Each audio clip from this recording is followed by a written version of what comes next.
Thank you, Manisha. And good morning to everyone, and welcome to day 2 of the Singapore FinTech Festival.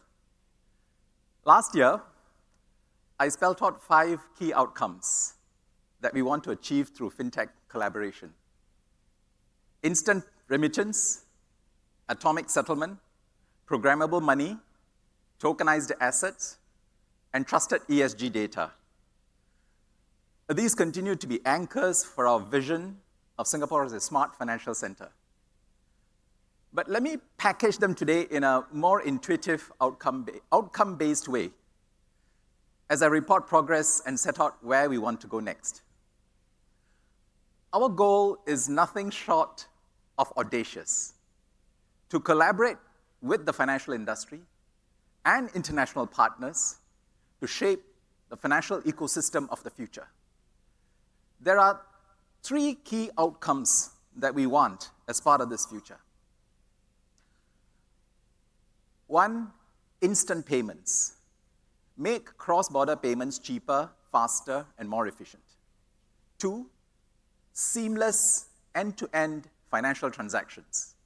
Enable financial assets to be transacted seamlessly across multiple trading venues through digital assets, digital money, and interoperable digital networks. 3, trusted sustainability ecosystem. Foster a trusted data and disclosure ecosystem to support sustainable finance for the world's transition to net zero. So let me start with FinTech's foundational pillar, electronic payments. Singapore's e-payments journey has taken us from domestic transfers to bilateral linkages, and now to multilateral networks. Singapore's retail payments infrastructure, Fast and Pay Now, has made digital transfers across bank accounts and e-wallets widely accessible. We can now transfer money electronically to individuals using just their mobile numbers or national ID numbers, and to businesses using their unique entity numbers. In real time, 24/7 at zero cost. Now, this payment infrastructure has supported a boom in e-commerce and a variety of online services, especially after the COVID-19 pandemic. Singapore has combined multiple QR codes into a single SGQR label, the first of its kind in the world.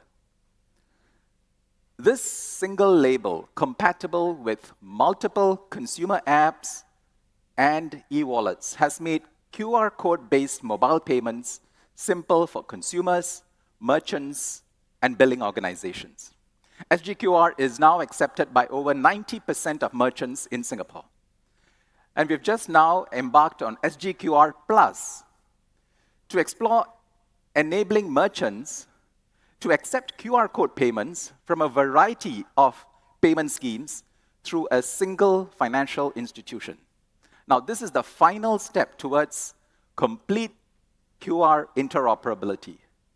It means a merchant can consolidate transfers coming in through from multiple payment schemes or bank apps through a single set of accounts. Singapore has also led the way in bilateral instant payment linkages. Singapore's PayNow has linked with Thailand's PromptPay and India's Unified Payments Interface, enabling individuals in Singapore to directly transfer funds to and receive funds from individuals in these 2 countries, real time.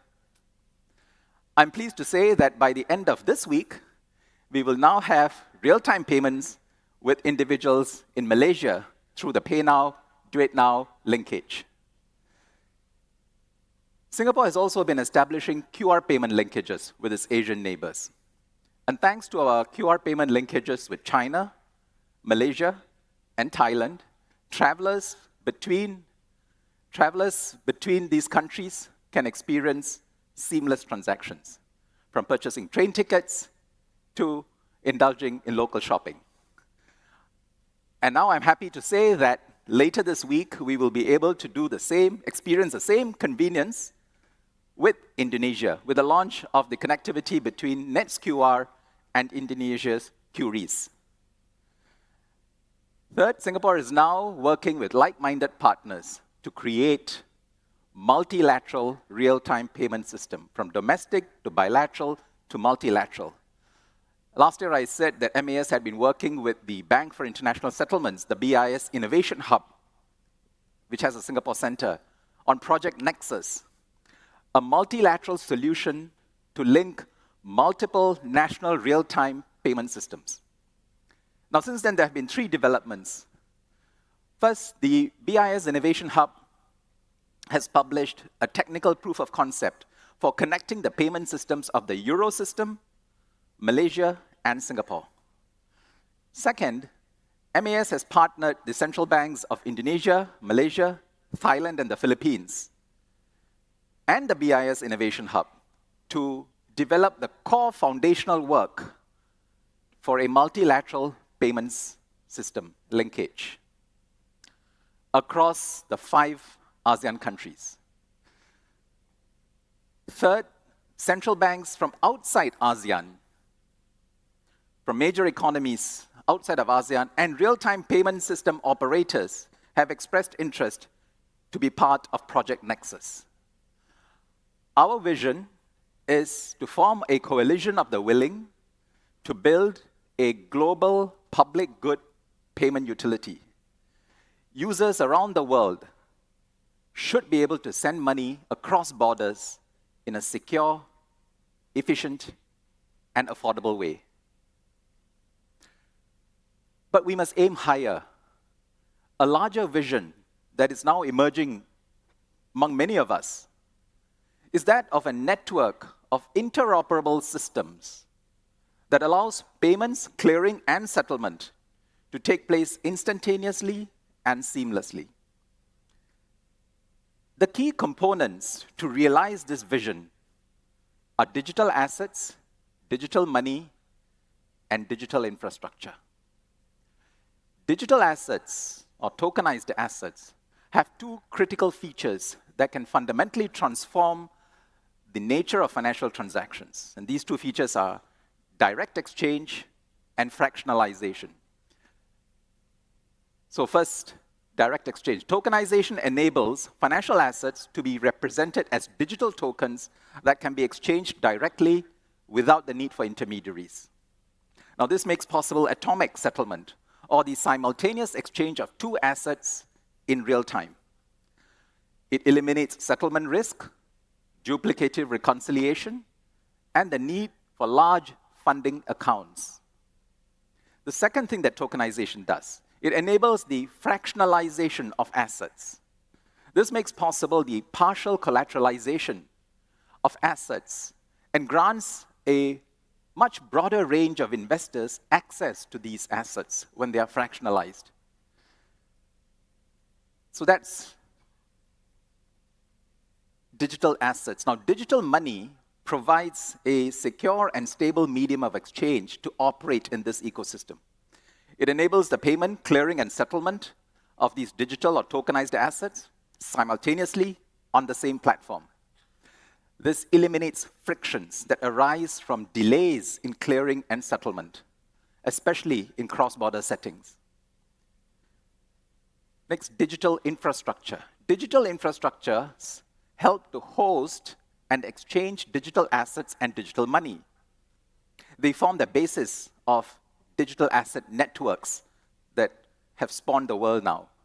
These digital infrastructures enable the ownership and transfers of tokenized assets and digital money to be recorded consistently among participating entities and directly onto the ledger. Digital asset networks run on these infrastructures and facilitate trading, payments, clearing, and settlement of digital assets without the need for intermediaries.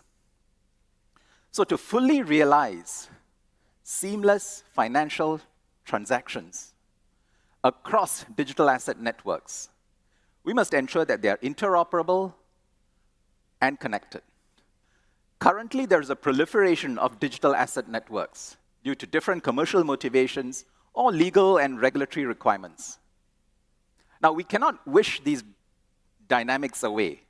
and force consolidation of all financial transactions onto a single network. That's not feasible.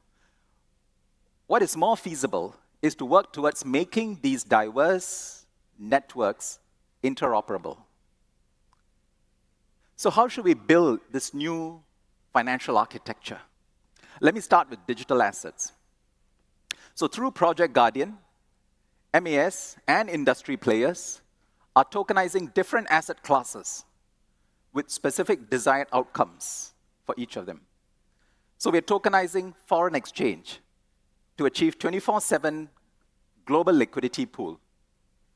This will free up trapped liquidity that is fragmented across multiple trading venues in the world. It will also reduce the cost of establishing and maintaining multiple bilateral counterparty trading lines as required in today's over-the-counter market. Example, the Bank of New York Mellon and OCBC Bank here are trialing a cross-border FX solution to enable secure, interoperable payment solutions across heterogeneous networks. Next, we are tokenizing bonds for seamless cross-border distribution and settlement. Now, this unlocks liquidity for traditionally less frequently traded assets and facilitates their use as collateral for financing. It also enables greater operational efficiency for cross-border distribution and settlement of capital market instruments. UBS, SBI Digital Asset Holdings, and DBS Bank executed a pilot repo agreement with natively issued digital bonds working across Switzerland, Japan, and Singapore. Third, we are tokenizing funds for efficient issuance and trading. Now, the native issuance of variable capital company, or VCC funds, enhances distribution and secondary market trading of fund shares. So Franklin Templeton is piloting this, the issuance of tokenized money market funds through a VCC structure to maintain the records of share ownership, offering greater transparency, lower minimum subscription cost, and increased efficiency. I'm pleased, and Kristalina announced this yesterday, that the International Monetary Fund is joining Project Guardian, which has set up a policymaker group. MAS established this policymaker group earlier this year to partner fellow regulators in Japan, Switzerland, and the United Kingdom to explore the frameworks to underpin asset tokenization. The IMF will help provide the global perspective that we need to scale these efforts. So that's digital assets. Let me move on to digital money. There are 4 contenders for digital money in the future. 1, privately issued cryptocurrencies. 2, central bank digital currencies, or CBDCs for short. 3, tokenized bank liabilities. And 4, well-regulated stablecoins. Cryptocurrencies, private cryptocurrencies, have failed the test of digital money. They have performed poorly as a medium of exchange or store of value. Their prices are subject to sharp speculative swings. Many investors in these cryptocurrencies have suffered significant losses. The next contender, wholesale CBDCs, and second and third contenders, wholesale CBDCs and tokenized bank liabilities. Now, these can play the role of digital money and help to achieve atomic settlement because they correspond to the existing monetary system, which comprises central bank notes and coins and bank deposits. So you have CBDCs and tokenized bank liabilities. Since 2016, MAS has conducted many experiments with other central banks and the financial industry to explore the use of wholesale CBDCs on distributed ledgers to facilitate real-time cross-border payments and settlements. We will take our experiments a step further next year. I'm pleased to announce that MAS will pilot the live issuance of wholesale CBDCs to instantaneously settle payments across commercial banks here. Now, previously, MAS had only simulated the issuance of wholesale CBDCs within test environments. we will now go further into live. We will partner the local banks to pilot the use of wholesale CBDCs as a common settlements asset in domestic payments. So banks will issue tokenized bank liabilities that represent claims on their balance sheets by their retail customers, right? Now, the retail customers will be able to use these tokenized bank liabilities in transactions with merchants who can in turn credit these tokenized bank liabilities with their respective banks. Now, the outstanding interbank obligations arising from these transactions will be settled via an automatic transfer of wholesale CBDCs that the banks are holding. So clearing and settlement occurs in a single step on the same infrastructure, unlike the current system in which clearing and settlement take place on different systems and settlement occurs with a lag. The last contender for digital money, stablecoins. Stablecoins, if well regulated, can potentially play a useful role as digital money alongside CBDCs and tokenized bank liabilities. And this diversity is important. So MAS has invested in developing a rigorous stablecoin regulatory framework to ensure a sound stablecoin ecosystem in Singapore. But the legislative amendments for the stablecoin regulatory framework to take effect will not be ready for at least a year. So an interim approach that we've taken is to acknowledge entities whose stablecoins can already demonstrate compliance with MAS's regulatory framework. So I'm pleased to say MAS has granted in-principle approval under the Payment Services Act to 3 entities who will issue stablecoins that substantively comply with MAS's upcoming stablecoin regulatory framework. The 3 entities are Straight X SGD issuance that will house the XXGD pegged stablecoin that is already on the market. 2, Straight X US dollar issuance stablecoins. And 3, Paxos Digital Singapore that will issue new US dollar pegged stablecoins. Now, once the legislative amendments take effect, these stablecoins will be regarded as MAS-regulated stablecoins and carry the credibility that goes with it. Well-regulated stablecoins help to spur innovative use cases. One example is in purpose-bound money, showcased through Project Orchid. So StraightX is trialing the Singapore dollar stablecoin in purpose-bound money to facilitate escrow arrangements in e-commerce transactions. Now, this ensures that funds are released to merchants only when the customer receives the purchased items, providing greater assurance to both parties, customer and the merchant. Now, this is being tested at this Singapore FinTech Festival in partnership with Amazon and Grab. The final piece of the new financial landscape is its underlying digital infrastructure. The limitations of existing digital asset networks mean that they may not be fit for purpose as a global infrastructure for digital assets. So today we have public permissionless blockchains.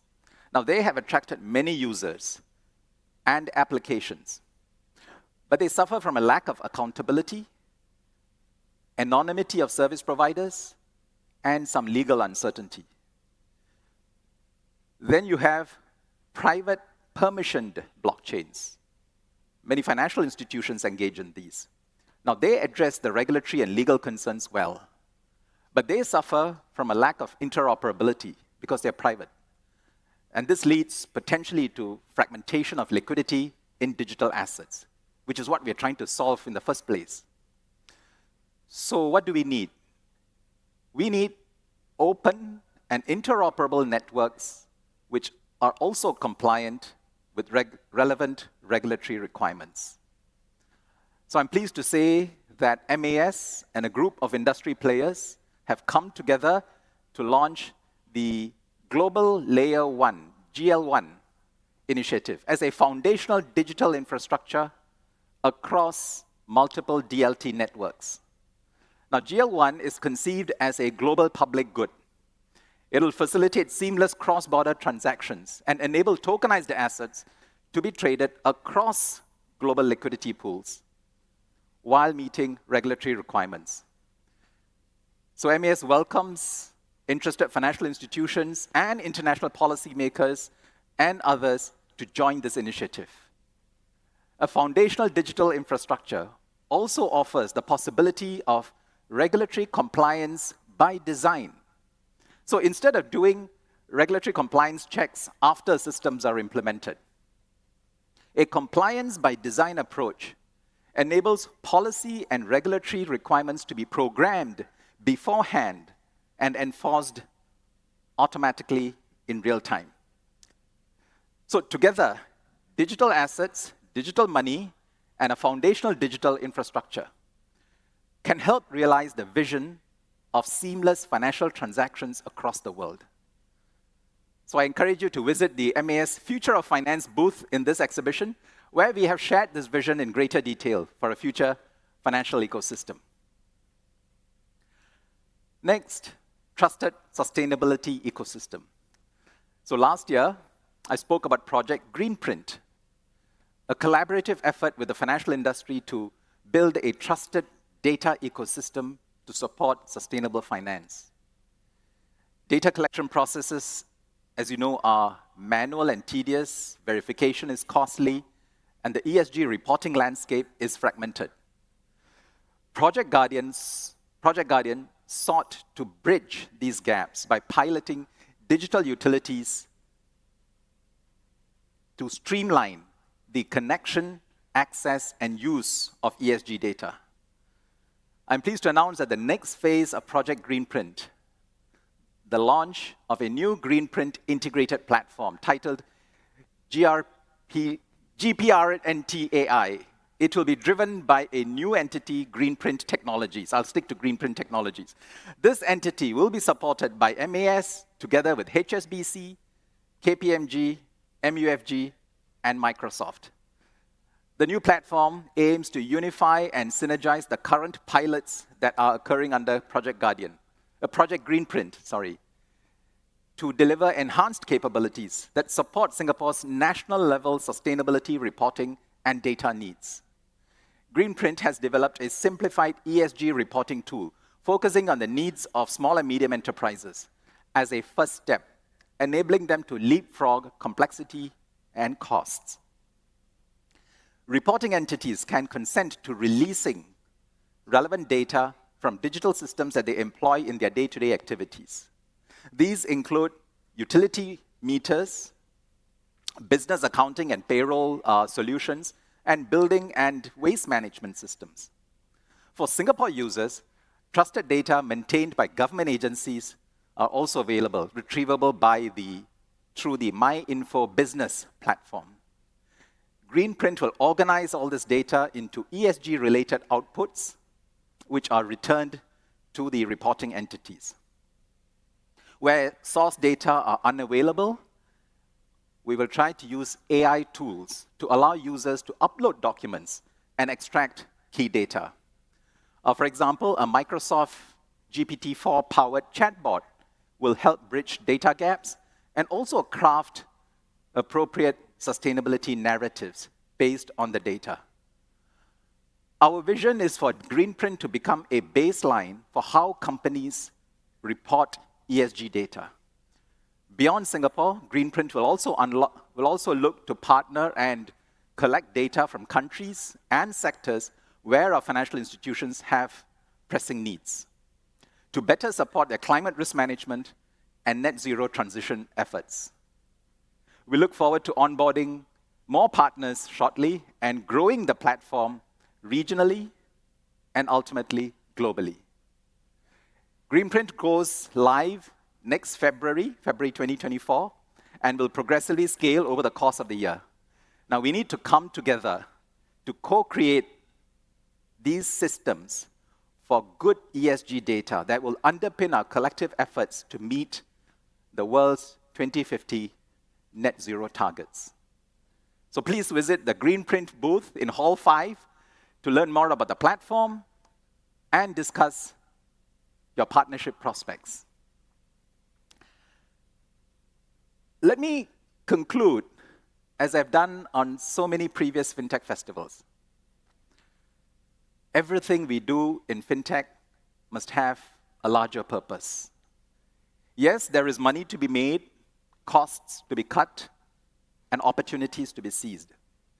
But FinTech is more importantly about solving real-world problems, about improving people's lives, about promoting a more inclusive society, and about securing a sustainable planet for our future. This sense of higher purpose has permeated the FinTech Festival since 2016. It is why people come back year after year to the FinTech Festival to build a better world. Thank you very much for all your support. Have a great FinTech Festival. Bye-bye.